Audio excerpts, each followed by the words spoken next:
It's the dead of summer. I've got my summer shirt. I've got my iced coffee.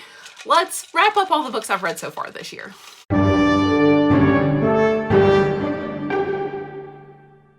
Hey guys, it's Megan. Welcome back to my home library. I've not filmed in here in a long time because honestly this room has been a mess and I couldn't even get to my filming location. But today we're going to do the mid-year freakout tag. I do this every year. I'll try to link the questions down below if I can remember. But this was a tag made a long time ago, and basically you can wrap up like your favorites, your disappointments, you know, all of that for the first half of the year. The first question, I'm technically already cheating, like already, because the first question is your favorite book so far this year. Technically, I have not finished this book yet, but it is definitely my favorite book of this year. No questions asked. No matter how the ending goes, it's going to be my favorite book of the year. And that is Perdido Street Station by China Miéville. I discovered this book, gosh, when was it? December of last year? I think I technically started it in December, but I'm not even finished. I am pretty close, as you can see. I think I have about 150 or so pages left. I've been reading this book forever. The audiobook is 24 hours long, and I'm like 18 hours in or something, like, or farther. I don't know. I can't do math that fast. But anyway, I've read this book for many hours. It is by far my favorite book of the year. This book is definitely not for everybody. It is, I don't even know what you call it. It says it's dark fantasy, science fiction, pulp, horror, steampunk, slipstream, I don't even know what that is, Orwellian dystopia, and Dickensian social commentary. It is written like Charles Dickens. It is dense. It is like hard to read. There are so many words in here I don't know what they mean, and I've underlined them, and eventually I'll come back and look them up. But I was an English teacher for years. I've taught English at the college level, like English 101 and 102 for many years, and I still don't know what a lot of these words are in this book. Anyway, I highly recommend it to people that would enjoy this type of book, I guess, if you want it to be like kind of hard to read and very dense and just very slow. The first like 200 pages, there really isn't much of a plot or a villain or anything. It's just setting everything up. And then the plot gets really amped up in the middle. Like I said, right now I'm kind of on the getting up to the climax. So we'll see. Next question is the best sequel you have read this year. That is no question about it. Well, okay, I say no question. Technically, I reread the Nevermore series this year, the first 3 books in the series. And I mean, obviously the 2 sequels are great. So, I mean, I guess technically those are also my favorites, but they're rereads, so I'm not going to count them. But my favorite new sequel I've read this year is Daisy Hates, which is sort of the sequel to Magnolia Parks. And I read Magnolia Parks last year, gave it like 3.5 stars. It's very Gossip Girl-esque, but like they're adults and they're set in London, you know, they're all rich and it's just about their drama and stuff, but it's so much fun. It's like very addictive. But this one was just okay. The 2 main characters are just like fated to be together and you're just like, okay, it's a little repetitive. But then when I read Daisy Hates, I didn't think I was going to like this one as much. I loved it. I love the other cover because it's got like these guns on it because in this book, her family, they're gang lords, which is way more exciting than this book where they're not. They're just talking about fashion and stuff all the time. But this book was so mind-blowing. The ending is wild. Like it's really intense with the whole gang lord stuff going on. Like there's a lot more plot. There's obviously a romance in here. I didn't care as much about the romance in this book as I did in the Magnolia Parks book. I don't care about these, like, I don't know, these 2 characters together that much, but I did absolutely love this book. It was very shocking that I liked it as much as I did. The next question is a new release that you want to read but haven't yet, and that is very obvious. No exception. It's going to be Silverborn, The Mystery of Morgan Crow. This thing is chunky. So this is the 4th book, the newest book in the Morgan Crow, like Nevermore series. That's the name of it. And I just got it the other day. It just came out just like a couple weeks ago. And nobody's talking about it. And I don't know why, because this series was so hyped at the time. Did I have too much coffee? I might have had too much coffee. I will try to slow down. So I reread the series to prepare for this one. So I need to read it soon so I don't forget everything that happened. But it is middle grade. It's very Harry Potter-esque. I absolutely love it. It's the closest thing to Harry Potter, just the feel of it that I get when I'm reading it that I've ever had. I've always looked for that because I loved, you know, Harry Potter so much. So this, I am very excited. I think this is going to live up to the my expectations. 5 years though, 5-year gap between the 3rd book and then this new 4th book. So I'll be reading that for sure later this year. The next is the most anticipated release for the second half of the year. I don't have one. My 2 anticipated releases, which I'm going to talk about the other one in just a minute. One was Silverborn. The other one I'll talk about as one of my biggest disappointments. I don't have another release I'm anticipating. There's really nothing. Next is biggest disappointments. We'll go ahead and just say the one that I just read because I technically DNF'd it. And that is Bury Our Bones in the Midnight Soil by V.E. Schwab. I'm not going to say it was the biggest disappointment Not in that I didn't like it, because no, I didn't like it, but in that I didn't think I was going to like it that much going into it. So if my expectations are already pretty low, like here's the bar, the expectation was like down here, and then what it happened to be was like down here. So it wasn't that far off from my expectations, because I didn't think I was going to like this book that much going into it. I love vampires. I love V.E. Schwab for the most part. And I was like, okay, I should love this. But when I read the synopsis, I just knew I wasn't going to like it. The parallel time, or not parallel, but just the different timelines and just the plot in general, and everybody's saying it's more of a character study, and it's kind of like Addie LaRue, which I did not read. It just didn't sound like the type of V.E. Schwab books I would like. I love Vengeful and Vicious. Oh, Vicious is number one. I don't know why I said them backwards. I love Vicious and Vengeful. I love A Darker Shade of Magic. Didn't care about the sequels very much, but I literally own them, like over here. But I just didn't think this was going to be for me going into it, and I was right. I made it 40% and DNF'd it. I have a lot of thoughts about it, but I think I'll make a whole video about it, but it wasn't for me. I have 3 other disappointments I just want to mention. One is Cloud Atlas, which I already gave away. My husband and I tried to do a book club for this. I might do a video where we talk about my failed book club attempt with my husband. Maybe we'll try again. But I decided that we should have a book club. And this was our first pick. It was a book neither of us had read. I've read Slade House by David Mitchell, and it's one of my favorite books of all time ever. We know this. I talk about it all the time. So I wanted to read another book by him, and Cloud Atlas sounded really cool, but none of the storylines connected like I thought they were going to, and it just wasn't very good. It was really boring. I don't know. It just wasn't for me. I was also disappointed by I Feed Her to the Beast and the Beast is Me. This is a young adult horror novel about a ballerina in Paris who sells her soul to a river of blood in the Paris catacombs. Does that not sound freaking awesome? Like, it sounded so cool. It was not. It was decidedly not cool, and it was very boring. Once you know that premise, you're just expecting big things, and nothing really was happening, and I DNF'd it. Finally, I was also disappointed by this book, Lore Olympus. This is like it was a webtoon or whatever, and then it was they compiled it into these books, and it's so pretty. It's so pretty, and I love Greek mythology, but it had no oomph, I guess. Like, it was just there. And I guess maybe later on, as you read, the relationship between, it's a Hades Persephone, kind of retelling, gets better. And I thought the world would be cooler because they go to like nightclubs and, it's very like trying to be modern. And I thought that was going to be really cool because I like kind of urban fantasy type stuff. And I love Greek mythology, but this just didn't pull it together for me. And I did not like Persephone or Hades, really. Like, she was just really babyish. I guess that's the point. I don't know. She just seemed like a child, and it was really, really weird. So I'm not going to continue that series, but I ordered them for the library, like a bunch of copies. So now I'm just really sad. Biggest surprise of the year, I'm cheating two times. I'm cheating 2 ways here. I am doing a whole series as the biggest surprise, and it's a series I've already mentioned before. So sorry, but it truly is the biggest surprise. That is the Magnolia Parks Like Daisy Hates series. What is this dust? Oh my gosh.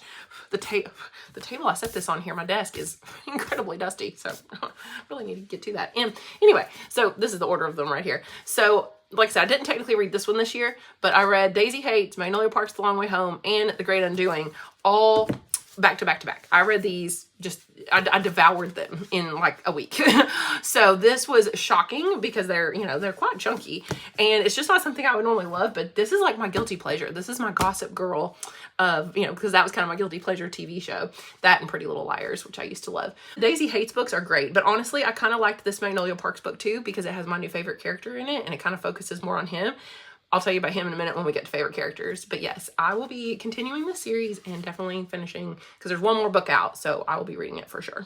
Okay, so next question is new favorite author. Well, I guess it's going to have to be Jessa Hastings. Apparently she's been posting weird stuff about like AI. I don't know, like she's real like, I don't know, pro AI. I don't know. I don't know what the controversy is, but I don't think she used AI to write her books, but I don't think that's the controversy. I guess I'm going to have to actually read about it. But anyway, just as from like a writing standpoint, I don't know. Like, it's so good. Like, there's actually really good writing. It's funny.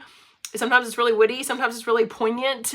Some of the phrases she'll say, I'm like, man, I wish I had a pen. I could underline that. But I've been listening to the audiobooks, which I also highly recommend the audiobooks because the narrator is really, really good in all of them. And there's different narrators for the different characters if it goes to like the boy or the girl or whatever.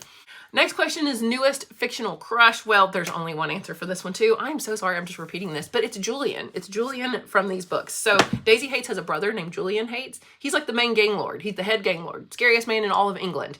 But he's like a bad boy, and I mean, he's very, very morally gray. Like, I don't even know if you'd say he isn't just bad. I mean, he kind of is just bad. I guess he has a good side because he loves his sister, you know, and he wants to protect her and follow her rules. She has these rules that like, hey, you know, we don't kidnap children. We don't work with certain families. We don't do human trafficking. You know, she's got rules that the gang lords have to follow, because she's kind of involved in this family business a little bit too. She'll help steal paintings every now and then, but she's also a med student, which is funny. He winds up breaking some of the rules, and I don't think that's a spoiler, but because it's gonna be pretty obvious that he's gonna do that because he's a gang lord. And then I don't want to say too much about his story, but he gets more involved in like these books. I honestly would say that he's kind of more the main character of this. This book should have been called Julian Hates the Great Undoing, because he's the one that says this. He says like, you know, this will be the great undoing of me. And I feel like his story is the heart of this one more, and maybe even a little bit in this one, more so than, and I think I've said this before. Oh yeah, but more so than Daisy. It should have been called Julian Hates. Anyway, he's my favorite fictional crush. I think I said this before, but just in case you don't know, these are like at the same time. So these two books take place at the same time, and these two books take place at the same time. It's just one's from Magnolia's point of view and one's from Daisy's. So when you read Magnolia's first, then you read Daisy's, you see some of the same conversations in this book that happened in this book. And you're like, I've heard this before, but now it's from a different character's POV. And I actually really like that, because as I'm reading this one, I'm like, oh, I can't wait to see what somebody else is thinking, you know, when I read this book. So anyway, it's like, if it's not long enough, now you get to read it all again. But there's other things going on, obviously. It's not just the exact same plot over and over. But yes, Julian, new fictional crush for sure.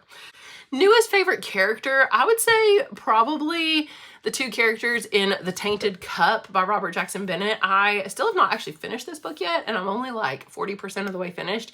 But the two characters are very Sherlock Holmes and Watson type figures. But the Watson guy is very much like Watson, but the Sherlock character is actually a woman.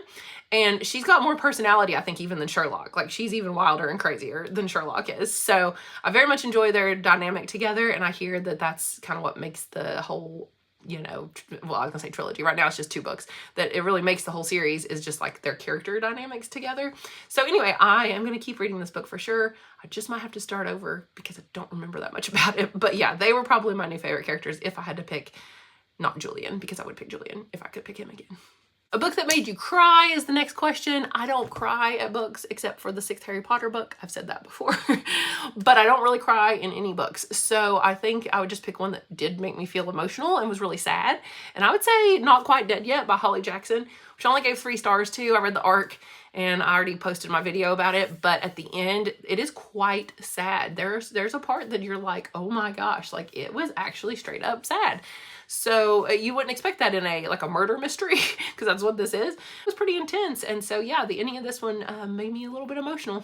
We have 3 questions left, which is great because I'm getting very sweaty in here. It's very hot in this room. Okay, and I can't turn the fan on because it's too noisy. So the next is the book that made you happy. And it's a book I just read, and it is Spy Family Volume 1. I don't read manga. I really don't watch much anime either because I don't like it. I've tried. It's not for lack of trying. I love Death Note and I love Shaman King, and that is it. I've tried several other ones. My husband's made me try some. I don't really like them. I've tried manga. I don't really like it either. But the premise of Spy Family just sounded so fun, where you've got the dad who's a spy. Then he gets a daughter, well, it's because not even his real daughter. He has to fake have a daughter for like a mission. And she's a telepath, so she knows he's a spy. But he doesn't tell her that. And he doesn't know that she's a telepath, right? And then he has to pretend to have a fake wife. So he winds up marrying. Fake marrying. So this whole fake family, aka Spy Family, faking a marriage with this assassin girl. So she doesn't know that he's a spy. He doesn't know that she's an assassin. Neither of them know that she's a telepath, but the daughter knows everything, right? The daughter knows both of their secrets. So they're a spy family. And the best part is it's funny. The whole point of the series is supposed to be like, it is very, very funny. And the author, I read his note at one point here at the end, the author said he wanted, the whole story is like tension. It's tension of will they be discovered and the anguish of them wanting to reveal their secrets and not being able to. So it did remind me of Death Note, because so much of Death Note is about the tension of them, not knowing, like one of them not knowing about the other one and trying to catch the criminal. And anyway, that kind of thing. So it was, yeah, Spy Family, it's got that tension, but it's also much more funny. It's funnier and more lighthearted than Death Note. So I am continuing this one. I'm on volume 3 right now. And I think there's a lot of like 30 volumes. I don't even know. But there's also an anime. So I may watch the anime because my husband said it's very similar to the book, which I don't know if I need to watch it then if I've just read these, but I thought they were pretty fun. 2 final questions. The next question is, what is the most beautiful book you have acquired? I just bought this like 3 days ago. It is 5 Broken Blades by May Corland. I don't know. I would never have bought this book, except it was at Ollie's for $4.99. And you may say, Megan, why is this the most beautiful book? Because of the sprayed edges with the pattern. I've never like been a book collector, really. Like, I don't really collect special editions, but oh my gosh, I couldn't resist. That was just the most beautiful thing I've ever seen. The top has a little bit of sprayed edge. The bottom's just black. Look at that. Let the best liar win, it says. And I think the reason why it's $4.99, because Ollie's, if you don't know, is definitely like a discount store, is because it was a Target book, clearly. But it's a little damaged. All of them, every single copy they had was just like the edges were a little frayed, and I guess Target couldn't sell them for $23. It was supposed to be $33. It was on sale for $23 at Target, and then the damage made it $4.99. So I bought this book for $4.99, brand new. The inside is also really pretty. And the naked hardback is also really pretty. So I could not resist. I don't even know what this book is. I've heard about it. I think it has very mixed reviews. I want to say it's fantasy romance, or is it just fantasy? Maybe it's just fantasy. Oh my gosh, is it not fantasy romance? There are 5 killers, each versed in deception, lies, and betrayal. It's not enough to forge an alliance. To survive, they'll have to find a way to trust each other, but only one can take the crown. Let the best liar win. There's like 5 blades coming for the king. The king must die. I don't know. I'm just hoping that it's not romance. It might be 5 Broken Blades. I think there's a sequel that just came out too, like 5 something or 4 something or 6 something. I don't know, some other number. But anyway, beautiful because of the sprayed edges. And I will read it because it is pretty. And the last question, which is the hardest question, is what books do you need to read by the end of the year? And it's just a lot of books. First, I just need to finish all the books I'm in the middle of, which is a whole other video. And I mentioned it in my summer TBR. I'm in the middle of like 8 books right now or something crazy. So I'm going to read a bunch of books this summer that I'm like in the middle of. I just started this book called Main Characters. 1, I love the cover. 2, it's like Parent Trap for adults. That's all I needed to know. And I started reading it and it's okay so far, but I'll let you know more about that one later. But I need to finish that. I need to read Into the Dark by the next Magnolia Parks book. I think this is the last Magnolia Parks book. And then I think there's supposed to be 2 more Daisy Hates books, which is good. Will she and BJ finally get together because they've been will they, won't they? I mean, it's obviously a will they because they have loved each other since like forever. And they're fated to be together, and it's called Into the Dark. I don't know why. I mean, I kind of know why, but this one's chunky. I almost read them all. It's like 700 pages. I almost read them all back to back to back, but I was afraid I'd get burnt out, especially because I don't care as much about the Magnolia Parks books as I do the Daisy Hates books. So I paused after reading those 3 in a row. I'll read it eventually. I also need to read more Spy Family. I'm on volume 3, so I'm reading that. Because you read it backwards. Like you start at the end, so I'm like over halfway through volume 3. So I'm going to keep reading that.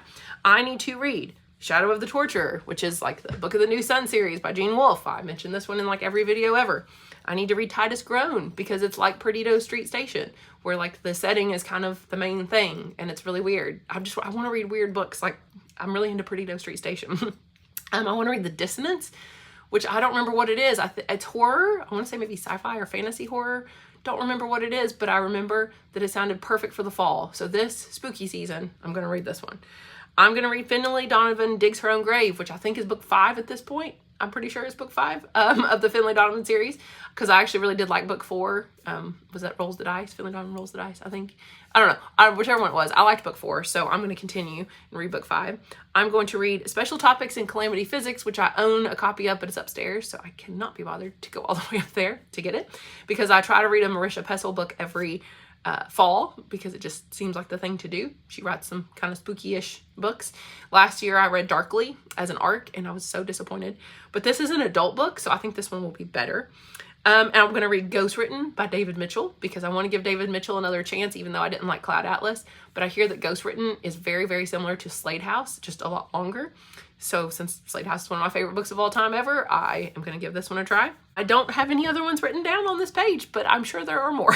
I feel like I have gotten out of the reading slump. Like last year, I didn't really like any books very much. It was my worst reading year since I started BookTube, for sure, was last year. I still read like 50 books or whatever it was. The year before I'd read 100 and it was too many, but I didn't really enjoy any of the ones I read last year. I didn't read a single 5-star book that last year unless it was a reread. I reread just a couple books to make sure I had a 5-star, but it was such a bad year. And then this year has been the opposite. I've wanted to read everything. Like, there are so many good books I'm in the middle of. I can't wait to read this one. I couldn't wait to read Bury Our Bones in Midnight Soil. That didn't go so well, but there are so many good books right now. This is just so exciting. It's almost like the opposite problem though, because I have so many books to read in so little time. So I've got about a month left before school starts back, because I start early. In fact, I'll probably start like August 1st and today's like July 7th or something. Yeah. So I have less than a month and I feel like I have no time left at all. But anyway, so thank you guys for watching. Let me know down below if you have any recommendations for me. I'm still looking for books that are similar to Perdido Street Station. I think I'm just going to continue reading that same author, China Mieville, for a while, because I know that he is for me, apparently. So thank you guys, and I will talk to you again later. Bye.